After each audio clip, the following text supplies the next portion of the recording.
오늘 우리는 모세의 120년의 세월을 어떻게 마감하는가 그 모습을 보고 있습니다. 마지막 때가 되었고요. 마지막 자리이고 마지막 설교이며 설교의 결론을 향하여서 달려가고 있습니다. 120년 모세는 자신의 삶을 정리하고 있습니다. 그런 기회가 있었나요? 혹시 내 인생은 어떻게 마무리될 것인가 하는, 저는 아직 어리지만 참 많이 그걸 정리했었습니다. 많이 유서도 몇 번 써보고, 그래서 생명의 그 인생의 길이가 그렇게 중요하지 않다는 것을 죄송하지만 좀 일찍이 마음에 담았습니다. 언제 그것이 끝날 것이라고 이렇게 미리 이렇게 좀 언질이라도 주시면은 이렇게 잘 정리해 나갈 텐데, 하나님은 저희들에게 그거를 끝이 언제인지를 말씀해 주지 않으세요. 그래서 오히려 우리에게 항상 끝처럼 살아가게 그렇게 또 장치를 마련해 주신 것 같아요. 모세는 120년의 세월 마무리하면서 그의 모든 인생을 이렇게 한마디에 담고 있습니다. 여호와께서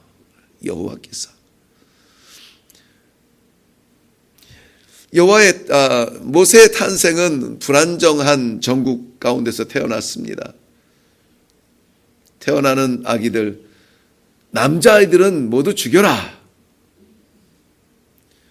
그런데 그가 남자아이로 태어났습니다. 죽어야 했지요. 그런데 하나님께서 그 아이를 받는 산파에게 두려운 마음을 주시어서 죽이지 못했습니다. 어미는 그 아이를 어떻게 해서든 키워보려고 3개월 동안 버텨보았지만 아이의 울음소리가 점점 커지니까 밖에까지 들리게 되고 두려워 더 이상 사람의 손, 내가 할 수 있는 한계를 벗어날 수밖에 없음을 알게 됐습니다. 그래서 아이를 갈대 상자에 담아 나일강에 띄우게 됩니다.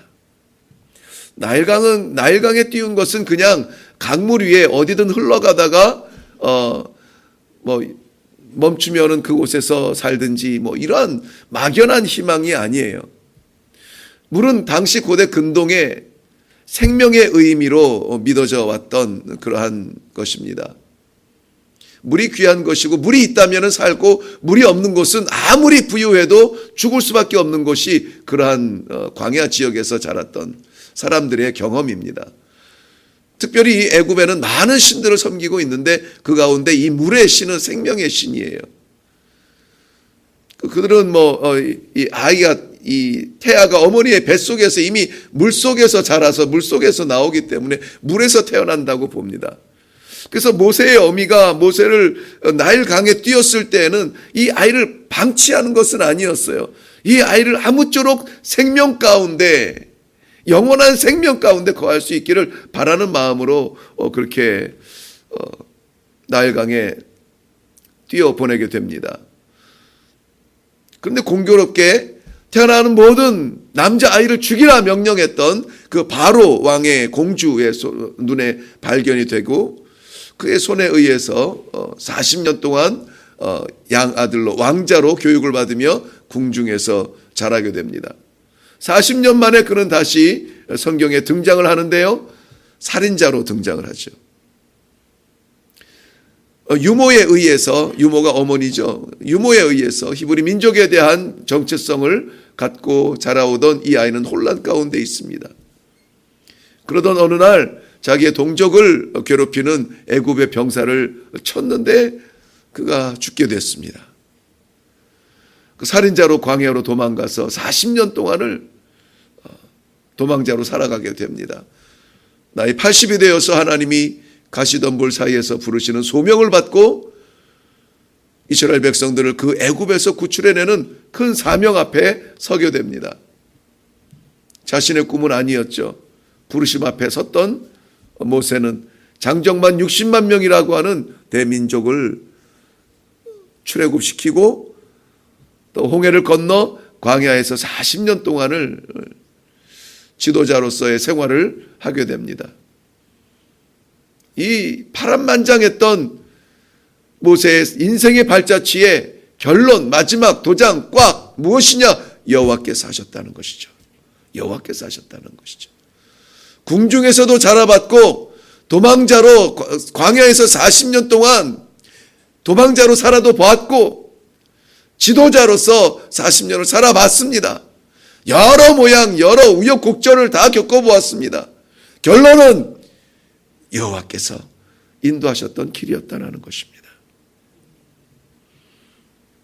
오늘 본문에서도 그래서 마지막 120년의 결론을 돌아다보면서 그의 자식 같은 백성들에게 하고 싶은 말이 있습니다. 그의 후계자인 여호수아에게 남기고 싶은 말이 있습니다. 그 말들을 집약해서 보니 이 말이 떠나지 않는 거예요. 이 말이 떠나지 않아요. 무엇입니까? 여호와께서 1절 말씀 빼고는 2절 말씀 가보면 2절부터 눈으로만 갑니다. 제가 정리해 드립니다. 2절 여호와께서 나를 여기까지라고 말씀하신다. 3절 여호와께서 너희보다 먼저 가서 싸우시겠다고 약속하신다. 4절 여호와께서 이미 하신 일을 기억하지 않느냐. 시온 왕과 아모리 왕 그 왕들을 멸절시킨 것 기억하지. 5절 여호와께서 가나안의 민족들도 그렇게 너희들에게 넘길 것이다. 6절 여호와께서 너희와 함께 가실 거다. 7절 여호수아에게 말합니다. 여호와께서 주신 땅을 차지하게 하라. 8절 여호와께서 너와 함께 하실 것이다. 여호와께서 오늘 우리는 이 아침에 이 성전에 올라와 있습니다. 어떻게 오셨습니까? 여호와께서 허락하신 거예요. 여호와께서 우리를 그 죽음 같은 깊은 잠 가운데서 우리를 깨우시고 우리는 의지하지 않았지만 우리의 심장을 붙잡아 주시고 일으켜 주셔서 피곤한 몸뚱아리를 가지고 좀 더 눕고 싶다. 그래도 이 시간에 올라가서 하나님 앞에 기도하고 오면 좋을 것 같다. 그 마음을 주시고 벌떡 일어나서 걸어올 수 있도록 건강을 주시고 예배드릴 수 있는 이 모든 환경을 주신 것 우리의 의지라고 한다면 우리의 의지가 꺾이면 멈출 수밖에 없는 신앙이에요. 그런데 여호와께서 우리에게 허락하여 주신 이 시간이라고 생각한다면 얼마나 감사해요. 오늘 백성에게 이렇게 그 말을 이야기하고 있는 겁니다. 여호와께서 함께 하실 것이다. 그러므로 너희는 형편과 상황을 초월하여서 강하고 담대하라 라는 거죠. 강하고 담대하라. 지난 40년 지도자의 생활로 인해서 경험한 이스라엘 백성들은 늘 조금만 바람이 불어도 흔들리는 마음 주체할 수가 없었어요. 조그마한 어려움만 만나도 하나님이 계시니 안 계시니 돌아갈까 말까 염려하는 그러한 백성들을 보며 오히려 이 모세는 그 백성들이 안타까웠습니다. 여호와의 강력한 기적을 체험하고도 잠시만 어려워도 눈을 감아버리고 잠시만 흔들려도 주저앉아버리는 이 백성들. 이제 이 모세는 그 백성들을 떠나면서 마치 아이를 남겨놓는 그러한 심정으로 여호와를 바라보라고, 여호와를 붙들라고. 특별히 앞으로 벌어질 일은 가나안을 건너서 계속되는 전쟁의 일일 텐데 전쟁의 그 치열함 속에서 아이고 야 이거 안 되겠다, 이 땅도 싫다, 돌아가자 할까봐 하나님께서 이미 전쟁 경험하게 하셨지? 우리가 싸웠니? 아니잖아. 우리는 준비도 안 됐는데 하나님께서 우리에게 저들을 붙여주시지 않았느냐. 가나안에 들어가서도 그 숱한 전쟁 속에서도 여호와께서 해주실 거야. 그러니 너희는 마음을 강하게 하고 담대히 하라. 그 확신을 6절 말씀에서 이렇게 표현하고 있습니다. 내 하나님 여호와 그가 너와 함께 가시며 결코 너를 떠나지 아니하며 버리지 아니하실 것임이라 삼중적으로 약속을 해주고 있습니다. 하나님이 함께 하시고 떠나지 아니하고 버리지 아니할 것이다. 함께 하여 주시는데 어떻게 함께 하시냐면은 떠나지 않는다라고 야르페카라는 말을 썼는데, 떠나지 않는다라는 말은 그 의미는 어떤 의미냐면은 본래 의미가 게으르다라는 뜻이에요. 게으르다. 하나님이 너를 붙들고 너를 인도하여 주시는 일에 게으르지 아니할 것이다라는 거예요. 떠나지 않겠다라는 말은 지체하지 않겠다라는 말이에요. 버리지 않겠다라는 말은 방치한다는 말이거든요. 뒤에 두다라는 뜻이거든요. 하나님은 한 번도 너를 바라보는 그 눈을 거두지 않을 것이다. 항상 너를 내 위에 그 하나님의 눈을 바라볼 것이고 너를 뒤에 두지 아니하고 항상 곁에서 너를 붙잡을 것이다. 방치하는 일이 없을 거야. 가장 정확한 시간에, 가장 확실한 시간에 그가 너와 함께 있을 것이라고 하는 것입니다. 그것을 어떻게 표현하고 있습니까? 결코라는 표현을 써요. 결코. 단연코 너를 떠나지 않을 것이다. 이사야서 43장 1절 말씀은 하나님의 이 이스라엘 백성을 대하는 그 태도의 그 자세의 이유가 있습니다. 야곱아, 너를 창조하신 여호와께서 지금 말씀하시느니라. 이스라엘아, 너를 지으신 여호와께서 말씀하시느니라. 이 이스라엘은 하나님이 낳으신 백성이에요. 그렇기 때문에 잊을 수가 없어요. 잊을 수가 없어요. 놓을 수가 없어요. 포기할 수가 없어요. 늘 함께하여 주시는 이 하나님, 이 하나님을 잊지 말라고 권면해 주고 있는 것입니다. 우리가 하나님을 잊을 수는 있겠지만은 하나님은 그의 사랑하는 백성들에 대한 이 애착과 이 집착과 이 거룩한 집착 앞에 아무도 그 하나님의 손에서 빼앗을 자가 없다고 말씀하고 있습니다. 로마서 8장 35절은 말하지 않습니까? 누가 우리를 그리스도의 사랑에서 끊으리요? 환난이나 곤고나 핍박이나 기근이나 적신이나 위험이나 칼이랴. 아니, 없다는 거예요. 아무것도 없다는 겁니다. 하나님의 창조물 가운데 그 사랑에서 끊을 수 있는 것은 아무것도 없다라는 것입니다. 그의 사랑하는 백성들을 결코 포기하지 아니하시고 항상 함께하여 주시는 이 하나님을 믿으십니까? 그렇다면 우리는 담대할 수 있어요. 담대하라. 두려워하지 말라. 두려워하지 말라. 우리가 어쩌면은 우리가 흘리는 이 두려움에 대한 두려움으로 흘리는 이 눈물은 너무나 가벼운 것일 있어요. 가벼운 것일 수 있어요. 하나님이 붙잡아 주시면은 아무것도 아닙니다. 하나님이 함께하여 주시면 아무것도 아닙니다. 그거 일어날 수 있어요. 벗어날 수 있어요. 하나님을 바라보지 못하기 때문에 바람만 불어도 덜덜덜 떠는 거예요. 이 하나님을 믿는 믿음이 마치 모세가 그의 백성에게 권면한 것처럼 오늘 이 아침에 하나님께서 우리의 하루의 삶 가운데 이렇게 말씀하고 있습니다. 두려워하지 말라. 내가 너와 함께함이니라. 이 복된 하루가 되시기를 주님의 이름으로 축원합니다.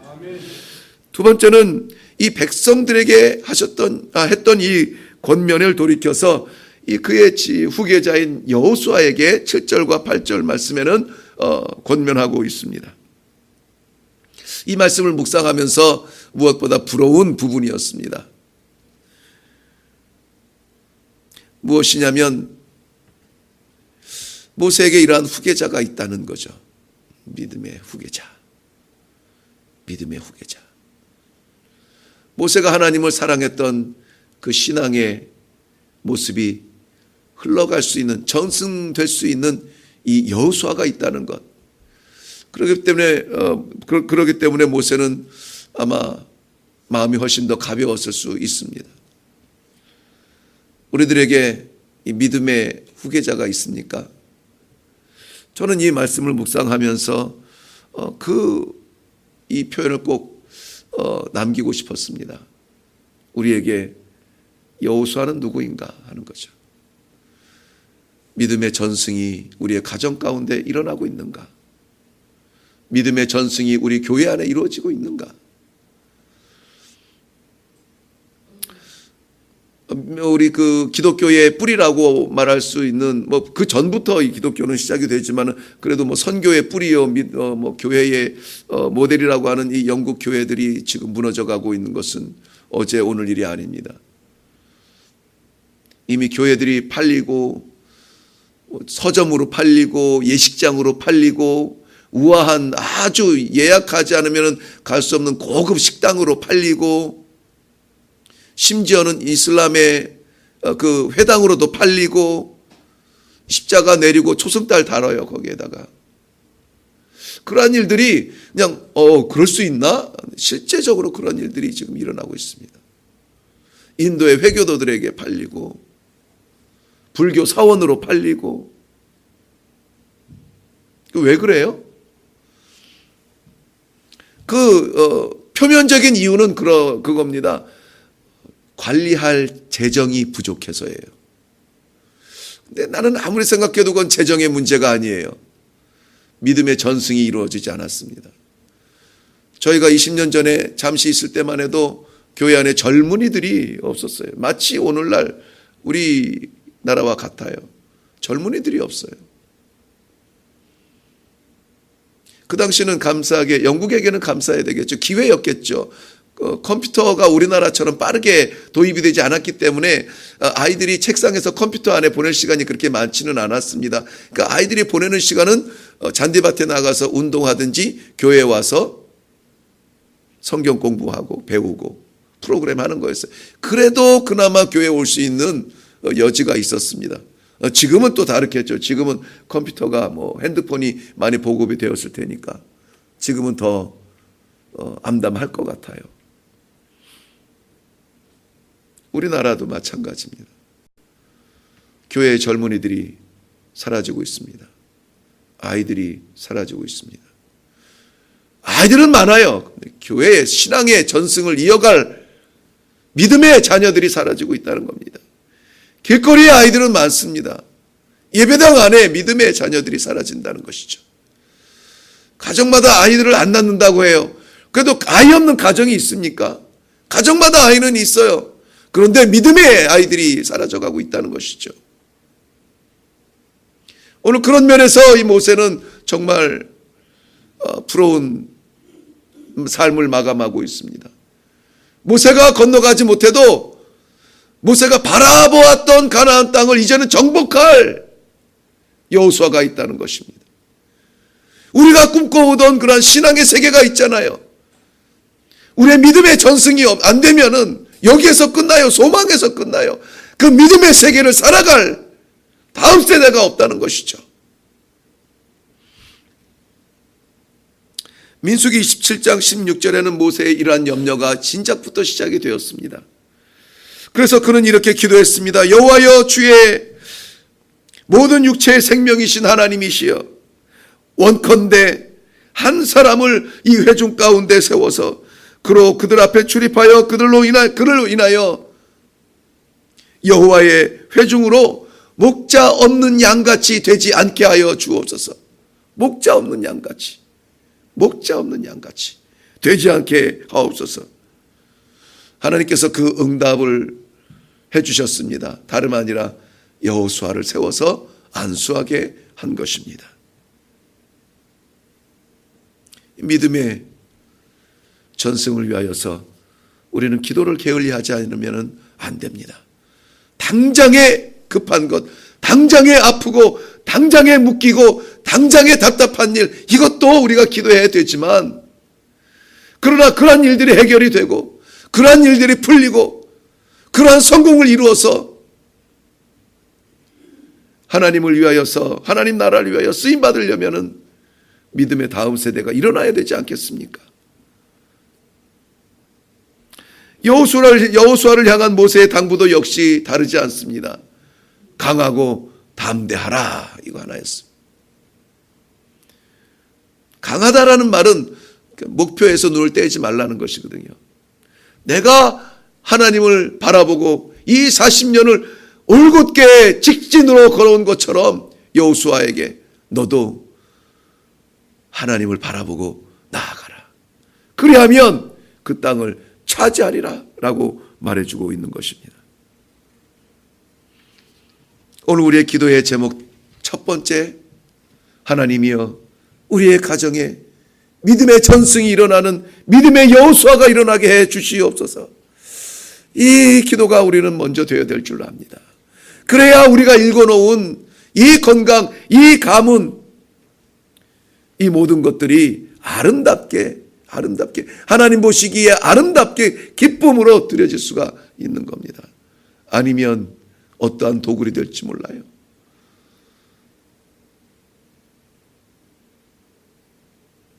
우리의 교회들도 아무쪼록 믿음의 다음 세대가 일어나는, 믿음이 전승되어지는 우리의 여호수아가 가득한 그러한 교회들이 되게 해달라고 기도할 수 있기를 바랍니다. 기도하겠습니다. 살아계신 아버지, 은혜를 감사합니다. 이 새벽도 여호와 하나님께서 우리를 깨워주셔서, 우리를 불러주셔서 우리에게 이 말씀을 허락하여 주시니 감사합니다. 아버지 하나님, 우리의 삶이 60이고 70이고 80이고 120이고 숫자에 연연할 수 없지만 그러나 허락하신 이 하루가 하나님 앞에서 살아드리기를 원합니다. 아버지 하나님, 주님과 함께 동행함으로 말미암아, 하나님과 함께함으로 말미암아 세상을 향하여 살아갈 때에 강하고 담대함을 잃지 아니하도록 믿음의 사람으로 세상을 지배할 수 있도록, 정복할 수 있도록, 다스릴 수 있도록 하나님 아버지 축복하여 주시옵소서. 끌려다니는 삶이 되지 아니하도록 하나님 아버지 저희들에게 은혜를 허락하여 주옵소서. 바라옵는 것은 아버지 하나님이 두려운 마음으로 기도합니다.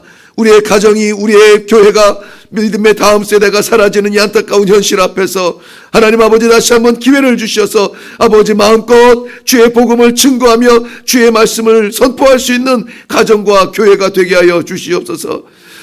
우리는 바라다 보는 믿음의 세계가 우리의 다음 세대에서는 그 믿음의 세계를 누리는 세대가 되게 하여 주시옵소서. 아버지 하나님, 그리하여서 이렇게 기도드리는 모든 제목들이 하나님 집중하여 하나님 앞에 올려드려 응답받게 하여 주시옵소서. 귀한 예물을 하나님 앞에 올려드립니다.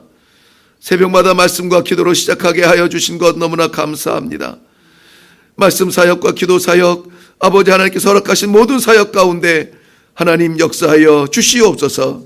우리 모두의 기도가 되게 하여 주옵소서. 감사드렸고 예수님의 이름으로 기도하옵나이다. 아멘.